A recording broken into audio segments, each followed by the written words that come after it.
They strike alluring poses in store windows, motionless models flaunting the latest fashions. For clothing retailers, mannequins are a vital sales tool. They come in fixed or flexible versions, the body's realistic or abstract. And they can be made out of a range of materials from wood to fiberglass. Meet Lady Swing and Mr. X. Not flesh and bone, but polyurethane foam. These fully flexible fashion figures start out as humongous blocks of soft polyurethane foam. Using a bandsaw, workers divide them into smaller blocks about the size of a large refrigerator. A worker creates a pressed wood mold using both a grinder and a sander to soften the inside. She applies a layer of putty over rough or damaged areas. This will harden and prevent the foam from clinging. She'll make separate molds for the arms, legs, and head and torso. A 1 square meter slab of foam goes on top of the mold. Then a slab of harder foam called a pattern on top of that. The foam layers in wood mold now go through what's called a pressure cutting machine. Pressure forces the slabs together while a thin blade slices the excess foam away. Exactly how much pressure the machine applies is a closely guarded trade secret. The foam arms pop right out on the other side.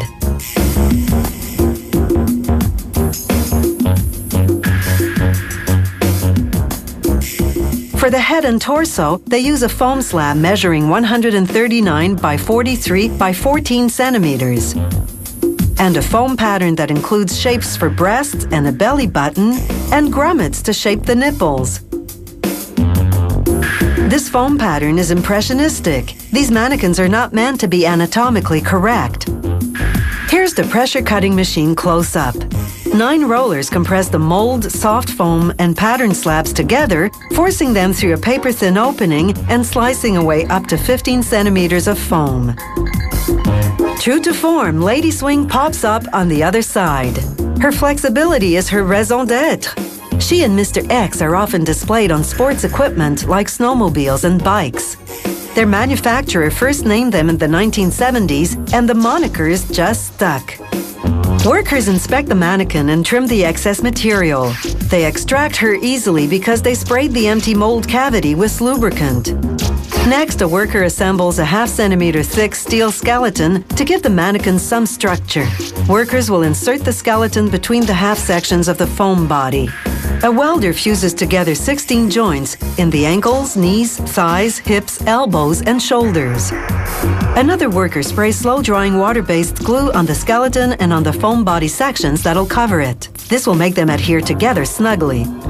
The hand skeletons are thin and pliable, like coat hangers, so they'll bend.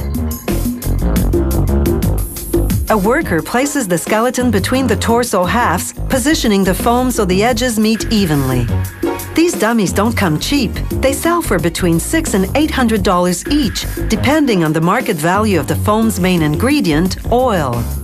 Still, that's a bargain compared to their more realistic-looking, but much less flexible, fiberglass cousins. They cost up to $2,000 each.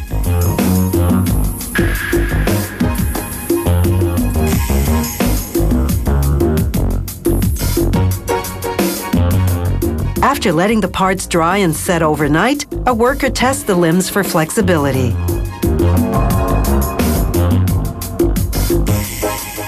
She joins together the lower leg portions. The skeleton protrudes at the heel so it can be secured to the floor when the dummy goes on display. Now here's a scene worthy of a horror movie. Using an electric carving knife, a worker slices off 6 centimeters from the front of the head. Ouch! She glues on a hollow face mask made of plastic using solvent-based glue for an extra strong bond. Next, they spray the mannequin with flesh-colored water-based glue. They sprinkle it with fine powder made of tiny cloth particles. This is called flocking. It takes 12 hours to dry and gives the mannequin a protective, fire-retardant skin. This factory's flocking comes in 18 different colors, from a variety of skin tones to several vibrant colors. Before Lady Swing makes her debut, a makeup session.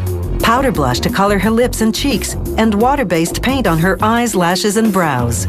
They add a wig and voila! She's ready for her date with Mr. X.